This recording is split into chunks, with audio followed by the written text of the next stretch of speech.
had to ask God, why? Why me and what is happening? How did I end up with a disease that there is no cure for and there is no specific medication for it?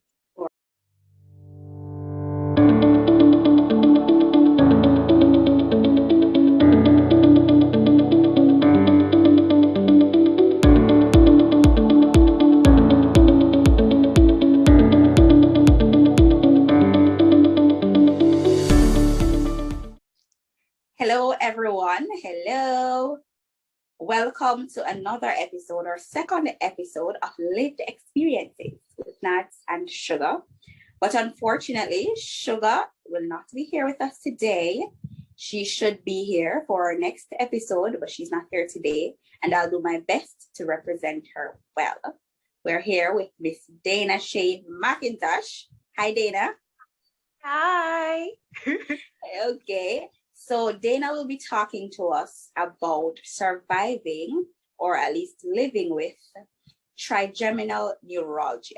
And you may need a little time to swallow that or get a grasp of what I just said. So it's trigeminal neuralgia. To some of you, it's a new term. It's almost new to me as well. So you're not alone. Daena, let me just give you a little background on what trigeminal neuralgia is based on my research. So it is a disease that unleashes pain on one side of the face or half of the face, right? It affects the trigeminal nerve. And this nerve is located just behind the ear and stretches or spreads across to the cheeks, the jaws, the lips, and the nose. It is generally characterized because of the pain that patients or persons who are diagnosed with it feel. All right, so we're here with Miss Daena Shae McIntosh, soon to be graduate of the University of the West Indies, Western Jamaica Campus. Hello again, Daena. How are you? I am good. How are you? I am great. It's good to see you. Haven't seen you virtually in a while, so it's very good to see you. Yes, and thank you so much for joining me. It's unfortunate that Sugar is not here, but of course I thank you.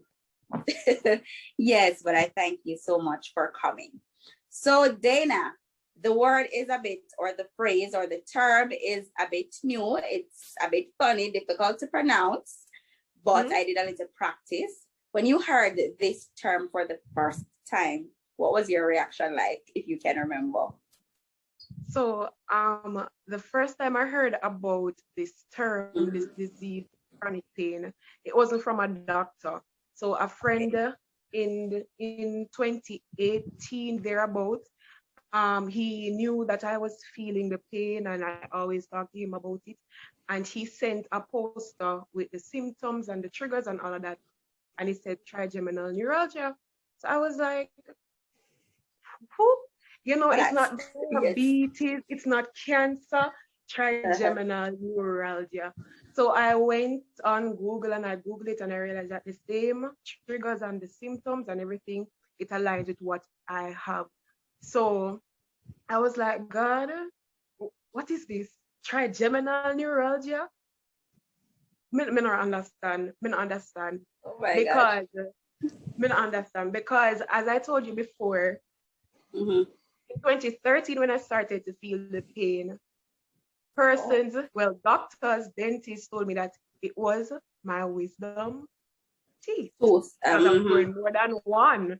So wisdom teeth, and I just need to wait until it grow up because I matured early. So I'm growing my wisdom teeth early. I was in grade 8 when I started to feel the pain. So I just had to wait and all of that. So trigeminal neuralgia, no God. It never ring a bell initially. I mean, it's the first time, and I don't hear persons talking about it a lot. So I'm assuming a lot of persons don't even know what it is, you know? No. So so you started feeling the pain in 2013 and they told you you're growing your wisdom teeth, so that might be causing the pain, right? But when were you actually diagnosed with this condition? So I was diagnosed in 2019. So Oh, for all 29. those years, yes, for Mm-hmm. 2019, for all those years, I was told that, you're just going to have to bear it because they bring you Mm-hmm. wisdom teeth. At one point in time, I visited some dentists from overseas came in Jamaica, and Yes. one of them told me that one of the teeth at the back is bracing against my jawbone. So at that time, regular persons would be worried. I was happy because I was saying, at least I know what's causing the pain. Right, right. Mm-hmm. That was 2018. That was probably 2018. They sent me to a dental surgeon. The surgeon removed it. After that, pain come back. I went to him again. He removed the next one. So basically, I'm just take out teeth. Take out Like, teeth. Yeah. of them to give Yeah. away. You understand? And Yes.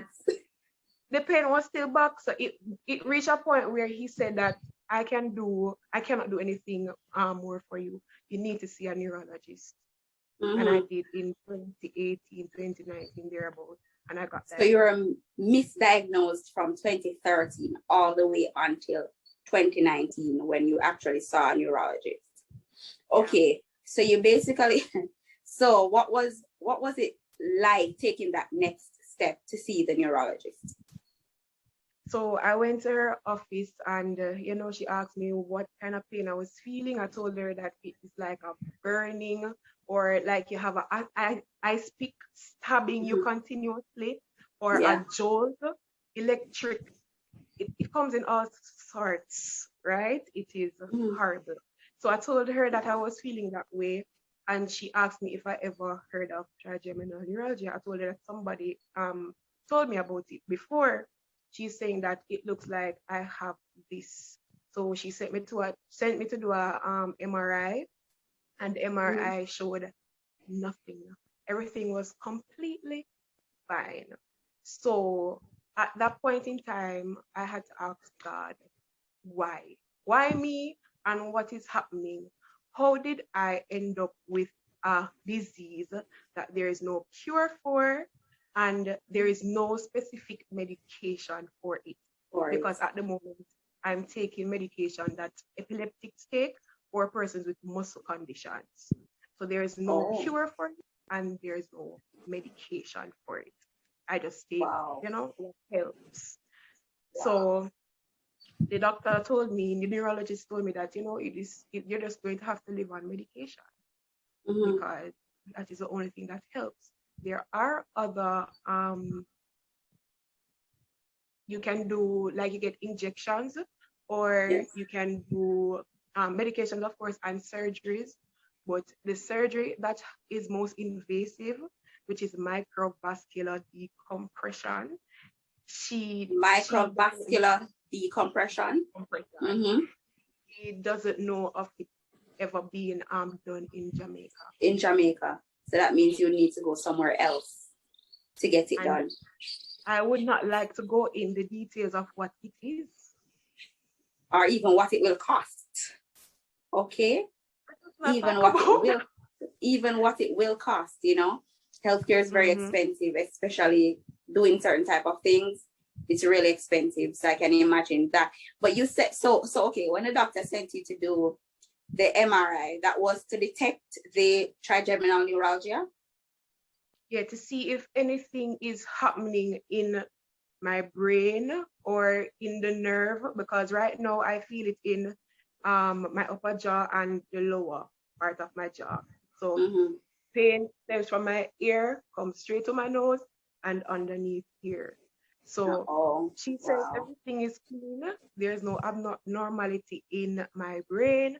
There is nothing at all that shows what's happening and what's causing it. So right now, it's just an overactive nerve Oh, because there's no cause for trigeminal neuralgia either. There's no set cause. It can be a dental surgery gone wrong. It can be a mm-hmm. facial trauma. It can be Yeah. tumor. You don't have a tumor. It can be anything. And Wow. I mean, okay, because I was going to ask you, because when I was reading, I recognized that they said something about it could be a damage to the face. Probably you got hit or something. So I was going to ask if the doctor was able to tell you what exactly would have caused it, or you are able to pinpoint a particular thing, but you said you're not able to do so, you know, and Go ahead. The thing is, sorry, but the thing is, I remember 2 times that I had painful. There was a time when I was in primary school, the boys were playing football outside. I was walking out of my classroom to go outside, and the ball, one lick crossed my face. I remember that time. Another time I was on a school trip, I think, and we were at KFC. And when I was coming out, the door, somebody pushed the door and it hit me across my face same way. So I told her that I remember those 2 times, and I asked her if, you know, if those could be the cause of it. And she said, who knows? Maybe, maybe not. Maybe not. Okay. So you know, oh my gosh, I'm so sorry, Daena. I'm really so sorry. You just don't know what people are dealing with at all, because I mean, looking at you, talking to you, you know, you usually have a bubbly spirit, especially getting to know you and stuff. We laugh and talk and so on, but you just never know. You just really never know, you know. And oh my gosh. So okay, so you actually found out it's trigeminal neuralgia, right? And you're taking medications for it, and you said it's not the medications were not designed for this particular condition. They're epileptic medications, right? How frequently do you have to take these medications? Take them every day. When every I was day? just diagnosed, every day. So when I was just diagnosed, I was taking 10 medications per day, 10 pills per day. 10 pills per day. Wow. Because before I went to the neurologist, the dental surgeon that removed the teeth, because I'm more than one, he gave me some of the medications that the neurologist suggested. But after a time, they stopped working. I was still feeling the pain. So when I went to the neurologist, she asked me what I was taking before, and she suggested new ones. So at that time, I was taking 4 different. When I was just diagnosed, I was taking about 4, and by that time, I was taking 4 different tablets, and I was taking 10 per day. So 5 in the morning and 5 in the night. And wow, it was not easy on the mental, because I have never been sick. I am not the sick one in the family. I'm not sick. I don't get cold fever, headache, nothing. So for this to just start, I'm taking 10 pills per day. After a while, I had to go back to her and told her that this is not helping it's affecting me emotionally and mentally, and we're just going to have to reduce the amount of medication that I take. I can't see this every day. I can't do this every day. So what? Okay, so you started out with 10 tablets per day, and that's a lot, because you have a headache, and to take 2 tablets, it feels like a lot, you know. To take 10 tablets per day, I can imagine what that feels like for you. But you said that's how you started out. So when you went back to her, what adjustment did she make as it relates to the dosage? So we had to do some she had to ask some questions like, what tablets I think are helping the most. And out of the 4, I chose 2. 1, because it helps me to sleep, because person with trigeminal neuralgia don't sleep. We have issues sleeping. We can't eat all the time. We can't talk, sing, brush our teeth, wash our face. Everything that we do triggers the pain. Move, everything that we do triggers the pain. So I told her the one that helps me to sleep and the one that actually helps the pain. So she gave me the 2. Now I'm supposed to be taking 4, but pills are expensive, tablets are expensive.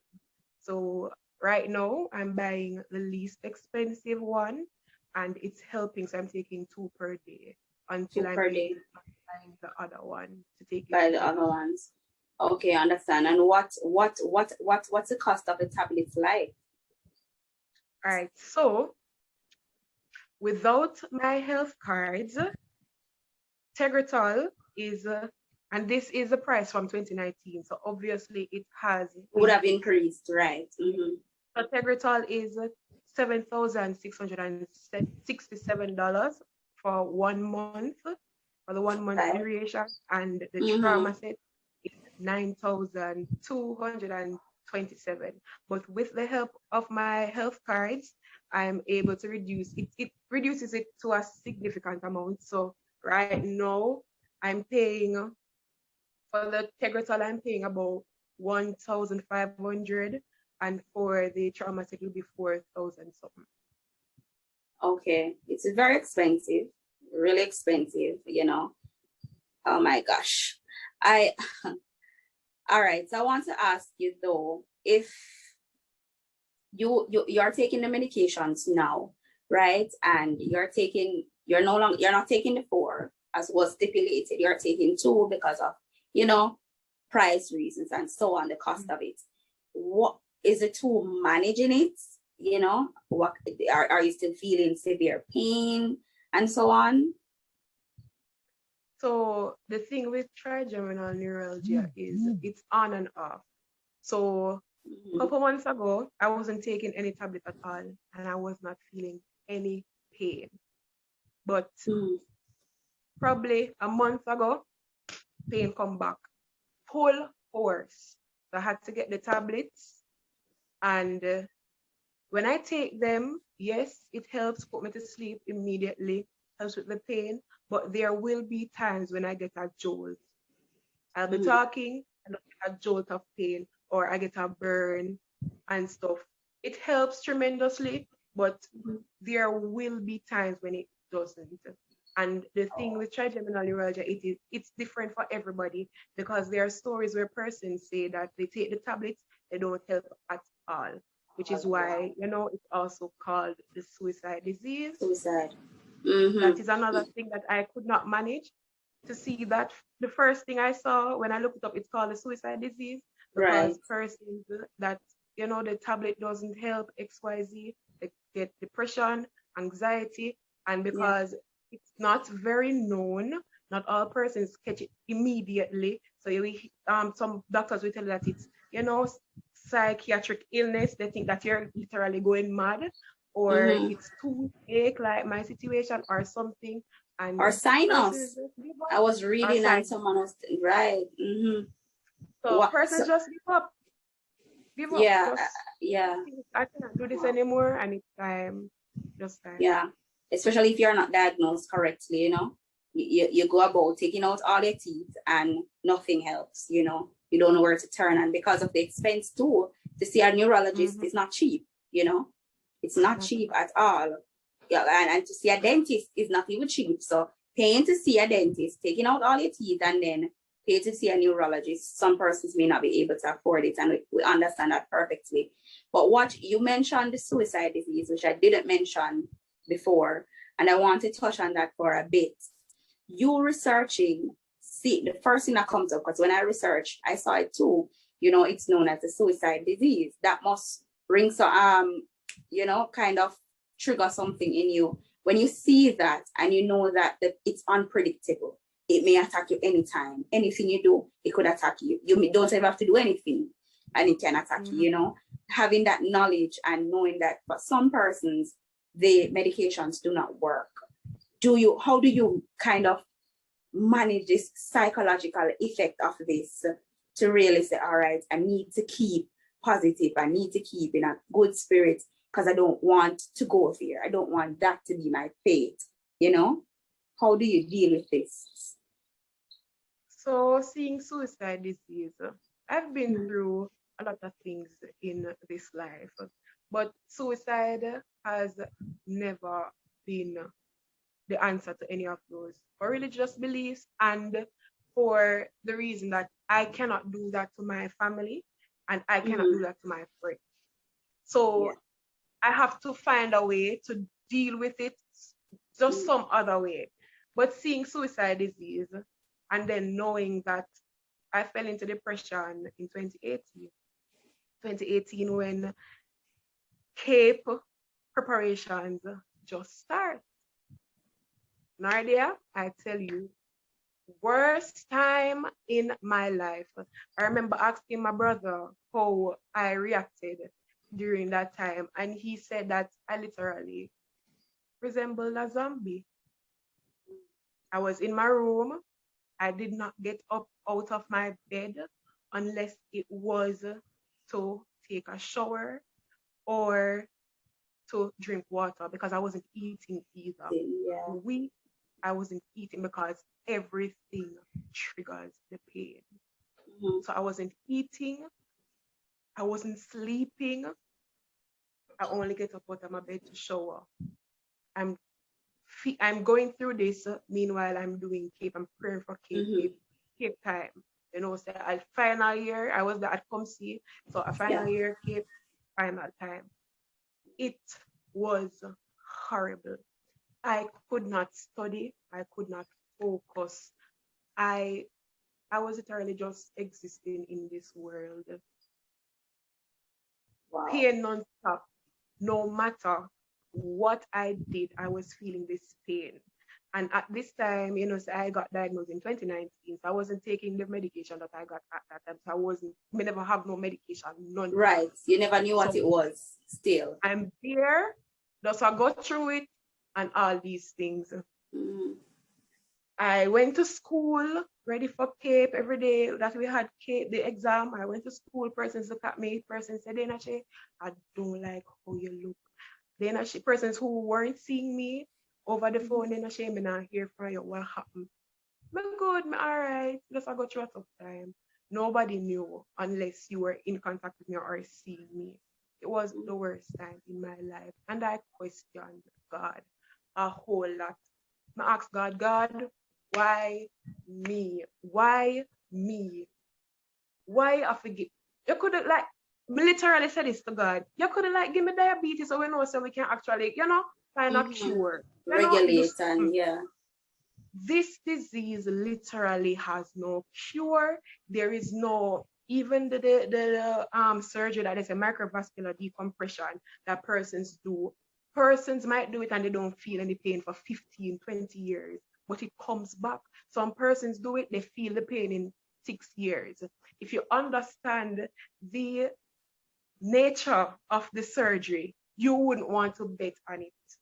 Because doing that surgery is basically shaving off your hair, and they remove a portion of your bone in your skull behind your ears, and they insert a piece of Teflon between the blood vessels that might be rubbing against the trigeminal nerve.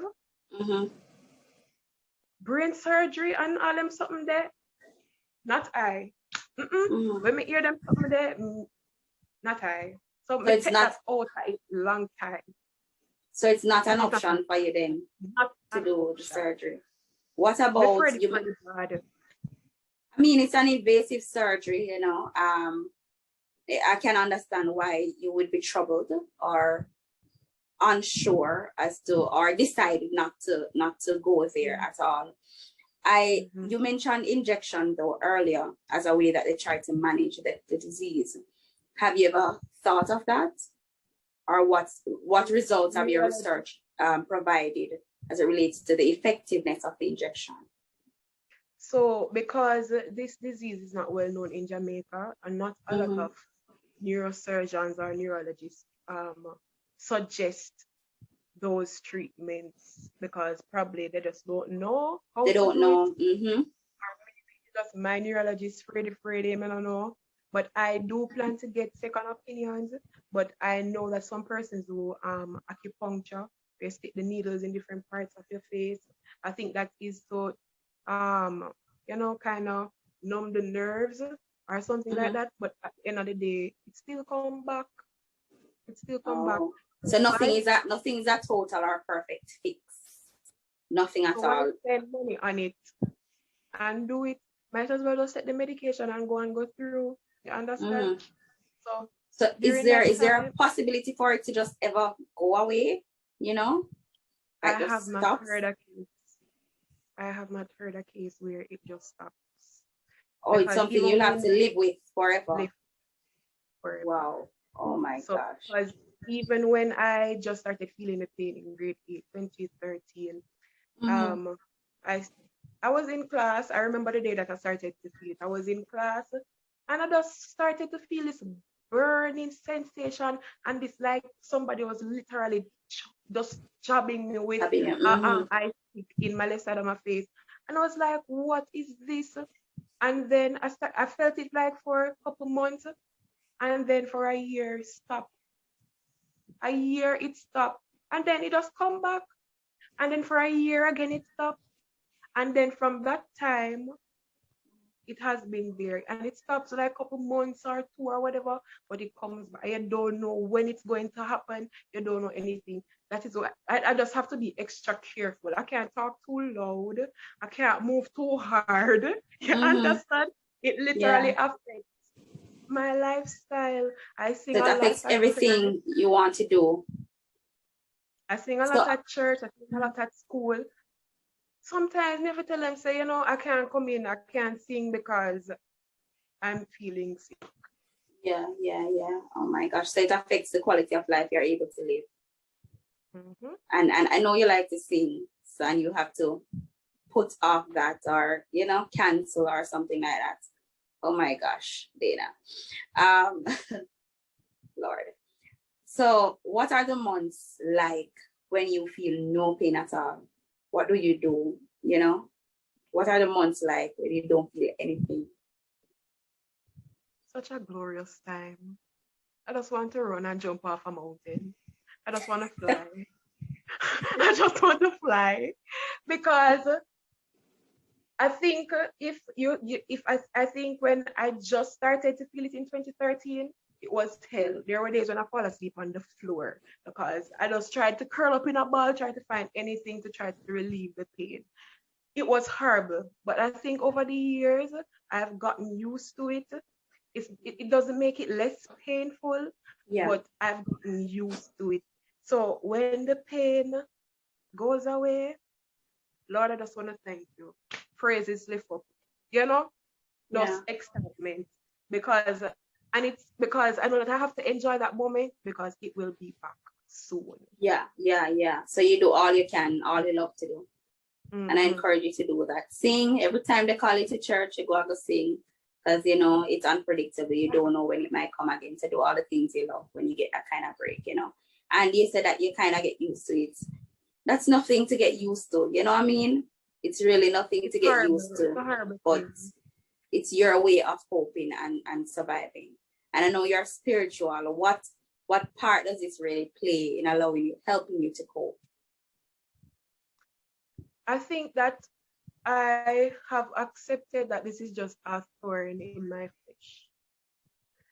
When it just started, I questioned God a lot. I questioned his love for me. I questioned a whole lot of things. There were times during the time when I was depressed, I not spend no time with God. I put him on the back burner. I say, you stay over there, because obviously you know me no good. That is what I went through. But now I've accepted that this is just a thing that I have to go through. And I'm still praying that I don't have to go through it for my entire life. But I have to let God lead the way, and I have to accept that, this is probably for a purpose, for a reason. And, one day it will all be revealed, and I'm just going to let him help me through it right now. So I want to ask you, as you talk about future, is it a condition that can be passed down to other generations, like perhaps children that you have, or no? There's no study that shows that. Okay, that's a good thing. That's a very good thing. There, oh my gosh, it is a lot. It is a lot because the reading. I mean, I read it and I understood what it was, or what it really is. But hearing you speak about it, the depression and so on, it's really hitting home for me, or allowing me to understand so much more of what it's really about. But my question though, we're Jamaicans, and I don't know if it's a Caribbean or a Jamaican thing or what, but I know that we kind of like to lean to herbs you know, for some assistance or to help us when we are different ailments and so on. Have you ever considered that? Or have you ever told your story to anyone and they thought, okay, Daena, try this man, boil a bush there and it will work, you know? Have you ever had any of those encounters? The thing is, I haven't read about any herbal fixes. I don't know of any.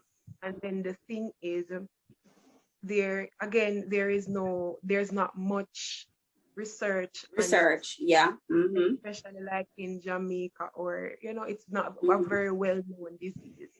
So to take herbal, suggestions to persons is very risky when most persons probably would know about it. Yeah, and right, because I was going to say too that if you ask them about her, even herbal persons, you know, if you even ask them about something to help with this or whatever, they may not even know the name, you know. So they may not even be able to truthfully give you something that they think could genuinely work, you know, because they don't know of it. And when you mentioned that there's not a lot of research and a lot of knowledge surrounding this condition in Jamaica. And interestingly, I saw an article in the Gleaner. It was written in 2013, and 2013 was the time you started to feel the pain, right? Well, the article said something about, let me just be sure. Okay, so I think 2013, I think it was recognized as World's Trigeminal Neuralgia Day or something, or Awareness Day, you know, and that's really when they started some work on it.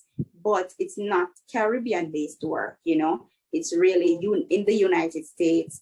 When I was reading, I saw that over 150,000 persons are affected by it annually, and that's only in the United States. And of course, you're in Jamaica, so I'm sure there are exceptions. Other parts of the world, persons grappling with the same thing, you know, and this is why I'm so happy that you're willing to share your story, even though reflecting it might be very hard.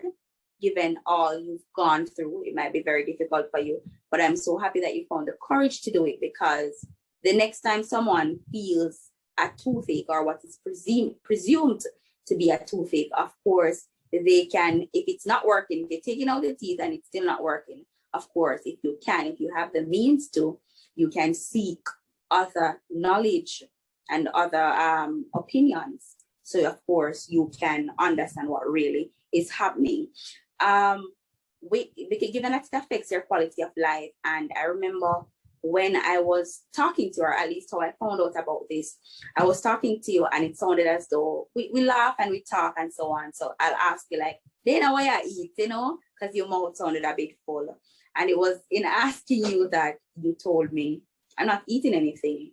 It's I'm supposed to take my medication, you know, and I was a bit shocked. And that's when you told me really what was happening. And I didn't mean to be insensitive, let me say it. I didn't mean to be insensitive at all. I didn't know what was happening. And we would poke jokes with each other now and then and so on. So I think it was okay for me to ask.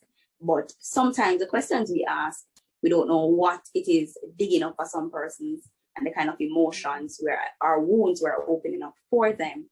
You know, is it readily recognized by persons? Like, okay, so just like how I thought you were eating then, do other persons like ask this question? You know, Daena, what are you eating? Or Daena, what's wrong with your face? Or anything like that? Are there other persons who readily do this? Yes, there are persons, like if you're not in my circle, but I still talk to you, persons will ask, or it's not even how I sound to, it's because I sometimes rub my face. So when I can't find either for the medication, sometimes I rub my face. So there might be times when here becomes black because of how much I one rub side of my your face becomes black? It becomes black. There was a time, I think in 2018, that I rubbed it so hard, here was black, and half my eyebrow was gone. Because this is how I rub my face. To try to get it to stop. So half my eyebrow, and you know, so me already not have much. So half my eyebrow was gone. So they might see that They might hear it over a voice note or over a call. They might see how I set my mouth, because kind of print it up, or So and they might that eases the pain. How you do your mouth, that eases the pain. it makes it stop, but it's going to come back. Mm. So I just want it to stop. So I rub it to try to stop. But what was I going to say last? You're saying you're rubbing your face if it's recognized by persons easily. Yeah, and sometimes I'm in conversations and I just stop talking, and they will realize I'm have to say, because of how painful it is. Sometimes I'll stop singing when I'm on the praise team or choir. So persons recognize that, and because because it's not life-threatening like cancer, and some people might belittle the problem, but this issue cannot be belittled when it affects your lifestyle. Persons literally isolate themselves. I'm an introvert already. So when this was fresh, I isolated myself from everyone. I literally didn't want to go anywhere, because my bad vibe, me feeling pain and all that, go rub off on everybody else. You understand? And I'm not that type of person. So once I'm in a crowd, get a dead with laugh, because I love me people laugh. That's true. That's true. So I isolated myself. I didn't want to talk to anybody. I just wanted it to stop. There was a time when I just didn't want to be here, but I wanted it to stop. So persons kind of belittle it because it's not, those popular. Or it's not noticeable. They don't, or in terms of, they're not able to see it. Okay, it's not showing on your skin, or, okay, so it's bad. You know what I mean? You are the only one feeling the pain. Right. Yeah. So and I've never do you been take the the one time to kind of educate some persons who may ask? Yes, I do, because again, I have to recognize that it is not very well known. So I take my time to let them know that, this is what I'm struggling with. I have a chronic pain. The name is Trigeminal Neuralgia. This is how I feel. So when I say that I'm okay, it might not be you're okay. I'm just but it's okay within this given moment, given what you have to live with. Right. Okay, understand. Did persons isolate themselves though? You said you would isolate yourself because you don't want your bad energy or vibe, because of the pain you're feeling, to affect anybody else's energy or the energy within a space. Do persons isolate themselves because they may not want your bad energy to rub off on them? The thing is, I've been blessed with some very understanding friends. So, and again, some of my friends probably don't know that I struggle as much with it, because I don't show it and I don't talk about it a lot too. But some of them who are very close understand that there are days that I just don't want to talk. I can't take a call. And they understand that there will be other days that they try to push me and say, come, let us go XYZ. But when I do refuse, they say, okay, I understand XYZ. So I'm very grateful for those friends.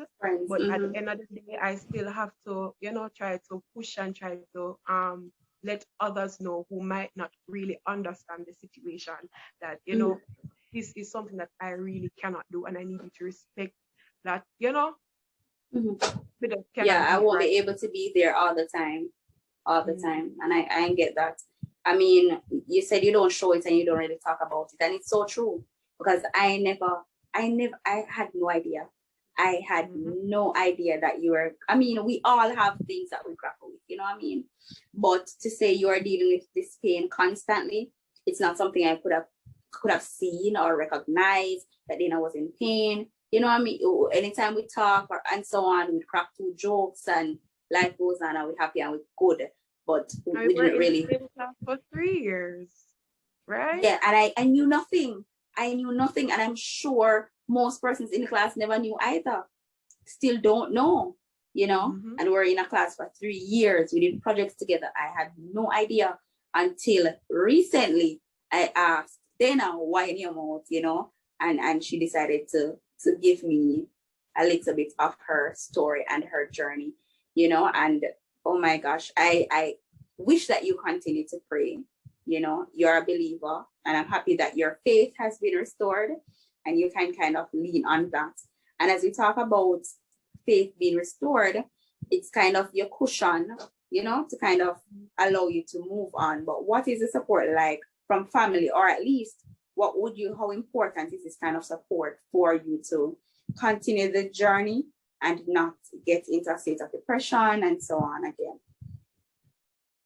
I think for persons with trigeminal neuralgia, it is very important for them to have support, yes, from family and friends, but it is very important to have understanding friends and family, because persons can be there, you know, to say that they support you and they can be there for you, but sometimes you can literally do nothing. And I need friends and family who understand that though you can do nothing, you know, still be there, to say, you know, I'm praying for you. I hope you get little ease. Love me through the pain, and don't be, you know, you don't have to feel helpless because you literally can't do anything. You know, giving me an ice pack, not going to do anything. You know, hugging me, you know, I might. So like you've got some of those ice packs in a little arm sometimes, you know. Suggested it. It. I know it was so funny. It was so funny. But you know, you have to love me through the pain and be patient and understand that this is just something that I have to go through, and it's an on and off thing, and the medication helps sometimes, but Daena Shae will get back to the regular Daena Shae soon. But you just have to wait a little bit. Yeah. No ice packs and no hugs. The hugs can trigger it, and so can the ice packs. Okay. So none of that. And we are closing. We are coming to the end. And Daena, listen, you've opened my eyes so much of how much I need to be mindful of the things I ask. Even I don't mean to be insensitive. I don't mean to hurt anybody. But sometimes you just dig up something that people don't want to talk about, you know? So you hear the food in their mouth, ignore it sometimes because I might be something else other than the food. You know what I mean? And I just thank you so much. I want to ask you two things before we go though. If you were to just sum it up, a definition for trigeminal neuralgia based on your experience, what would that definition be? So people can really understand what is going on.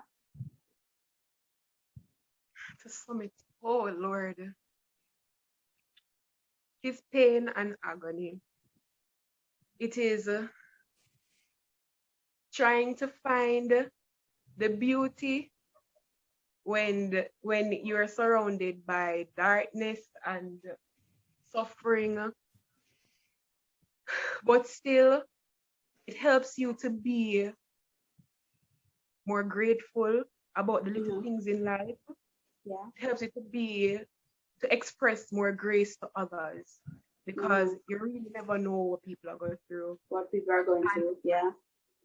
It helps you appreciate sleep more. Yeah. Yeah, because sometimes it's rare. So yeah, definitely have to be grateful for the little things. Yeah. Because the little time when the pain stops, thank you, Jesus. Do all you can. Do all you can. Do all the things you love and enjoy, you know. What would you say? It's under researched. A lot of Jamaicans don't know about it. In fact, I've never heard about it before you.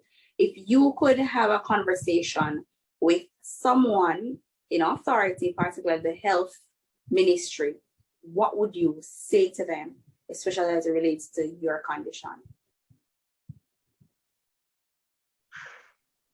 Do more research.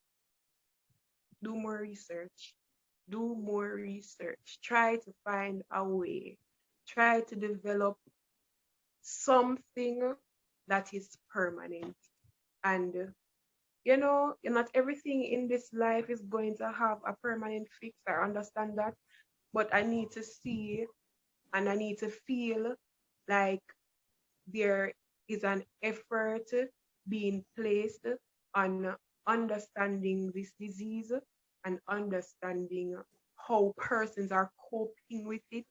Affected by it. More awareness on how to support persons who are dealing with it. Yes. Research, awareness. You know, just take some time. to sit down with some persons, talk about it, how they're coping, what they need. Yeah. And on that note, I must say, I'll commend you again for sharing, finding the courage to share such a story. You know, I encourage other persons too. It's not easy. It's not, we're looking back at our lives sometimes, and some of the things we would have gone through, and some we overcome, and some we're still going through. It's not easy to talk about them. It's not the easiest thing to talk about. But I want to say to other persons, tell your story. If you're comfortable in telling your story, tell your story. You don't have to tell all of it. You can tell just a piece of it so persons can get an understanding. Just a piece of it. If you're not okay with coming on camera, you know, write it, send it to the newspaper so persons can know what's happening, because we're asking for more research too, but sometimes we need persons to know so they can be able to research, you know, and delve deeper into certain things, because so many of us, we don't know half of the things that are out there. And we think, of course, it's just the one and few things that exist, like the cancer and the diabetes and the hypertension and so on. But there's so much more out there that persons are dealing with. And I say, be sensitive, be thoughtful, you know, and just greet people with a smile, be kinder, be nicer. And if by any way you ask a question that you realize that, okay, it may have done something to this person, or at least certain emotions that they don't want to deal with at a particular time, don't be afraid to apologize for that, you know, and take responsibility for that. So Daena, thank you so much. I wish you very well on your journey.